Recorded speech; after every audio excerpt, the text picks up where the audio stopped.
Hindi pa matukoy ng mga otoridad kung saan eksaktong nangyari ang pananakit kay Mark Andre Marcos. Pero hinahanap na ngayon ng mga pulis sa mga nagatid sa biktima sa ospital para magbigay linaw sa kaso.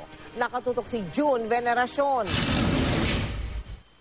Halos wala na raw vital signs ang biktimang si Mark Andre Marcos nang dumating sa emergency section ng De La Salle University Medical Center sa Dasmariñas, Cavite, alas 11 ng gabi nitong July 29. Nakita raw agad ng mga doktor na may mga pasa sa braso at hita ang first year law student ng San Beda College. Ang respiratory rate 0, ang pulse rate 0, ang blood pressure 0. Sinubukan daw i-revive ng mga doktor ang biktima. Saglit na dumilat ang kanyang mga mata. Pero pagsapit ng alas 3:15 ng hapon kinabukasan, July 30, binawian din ng buhay ang biktima. Ang effect parang mainly sa kidneys, pero hindi nakitang effect sa liver. So mukhang multi-organ na yung naging failure niya. Wala pang matukoy na salarin. Inaalam pa rin saan eksaktong nangyari ang krimen. Base sa inisyal na investigasyon ng pulisya, gabi ng July 29 nang meron daw grupo ng mga kalalakihan ang humingi ng tulong sa isang residente dito sa Barangay Amontay, Dasmariñas, Cavite. May dadalhin daw silang tao sa ospital. Sabi ng Dasmariñas Police, ilang lalaki ang humingi ng tulong sa isang Marlin Guadayo para dalhin sa ospital ang isang lalaki. Nagpasama pa raw si Guadayo sa tiyaheng si Soledad Sanda.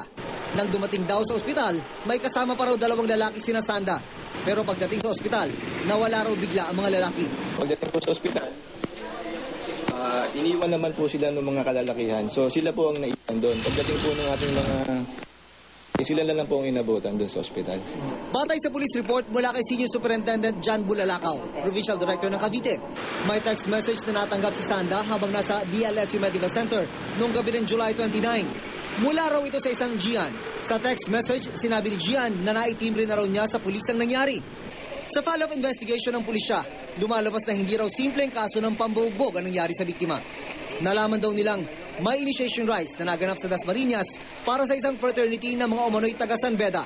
Lumalabas din na magtsahay na Sanda at Guadayo ay kasambahay sa isang farm na pag-aari umano ng pamilya Velos sa Dasmariñas City. Ayon pa sa pulisya, na-trace din nilang may isang Velos na third-year law student na San Beda, Alabang na ang buong pangalan umano ay Gian Angelo Velos. Ayon sa PNP, hindi pa nila itunuturing na suspect ang texter na si Gian o si Gian Angelo Velos. Pero itinuturing daw nila itong isang person of interest. Ibig sabihin, gusto nilang makausap para hinga ng ilang impormasyon. Pero sa ngayon, hindi pa nakahanap si Gian ng mga pulis. Sa ngayon din, testigo pa kung ituring sina Sanda at Guadayo na hindi rin mahagilap. Kailan mo nga siya nakita?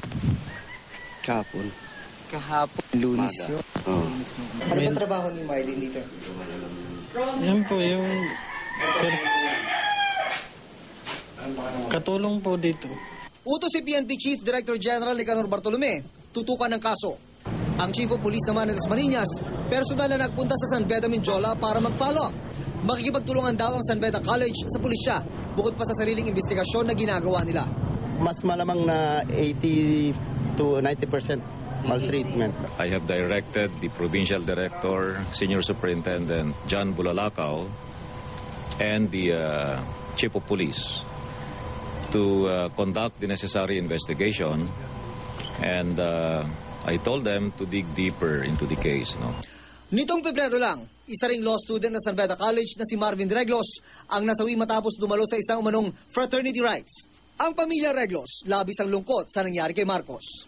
Sobrang lungkot kasi yung naalala ko na naman yung anak ko at saka may kasama na naman kaming magulang na naging biktima ng hazing na dapat na hindi na sana maulit yon. June Veneracion, Nakatutok, 24 Oras.